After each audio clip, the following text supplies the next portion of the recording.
Kalau korang cari Maxi skuter baru, jangan beli T-Max SADV dulu. Ni ada baru QJ Motor Ford 600 bye.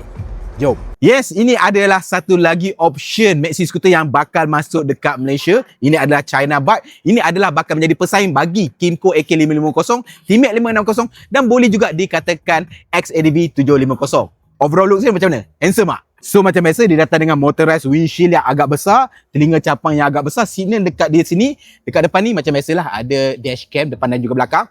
Dekat bawah ni dia menggunakan upside down punya fork. Yang paling menarik adalah dia menggunakan dua channel ABS dengan caliper jenis Brembo. Seat dia boleh aku katakan agak tebal dan juga lembut dan dia juga datang dengan mono rack dekat belakang ni lah kalau korang nak masuk box. Dan dekat bahagian tepi ni kalau korang boleh nampak dia punya side profile belakang dia agak menarik dan tak ada kelihatan macam tiru mana-mana motor.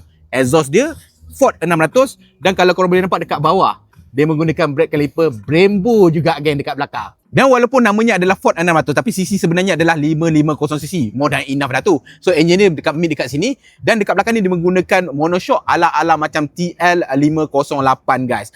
Dan dia menggunakan belting CVT luar dan juga dekat dalam. So untuk bahagian kokpit dia macam korang boleh nampak lah, macam biasalah korang dapat motorized punya windshield, korang dapat TFT punya meter dan dia punya handlebar dia macam ni. Ala-ala macam AK550, ada cover plastik kat sini, side mirror capang dekat sini dan dekat sini ada compartment yang boleh lah nak letak handphone, nak masuk sampai pergelangan tangan masih lagi okey.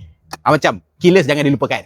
Bagi yang Wonder dia punya horsepower dia lebih kurang 53.7 horsepower guys. Dan macam inilah rupa dia kalau duduk.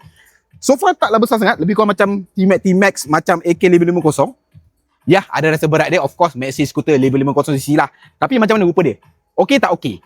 Cuba komen dekat bawah. Benda yang paling aku suka adalah rupa dia ni tak ada tiru mana-mana jenis motorbike yang sedia ada lah. Selalu orang cakap China suka tiru motorbike Jepun lah, Europe kan. Yang ini memang totally fresh punya design. Dan dari segi tanda harga, dengar cerita bawah RM40,000. Kalau betul, beli ke tak beli?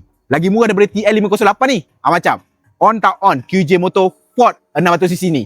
Komen sikit dekat bawah. Ciao.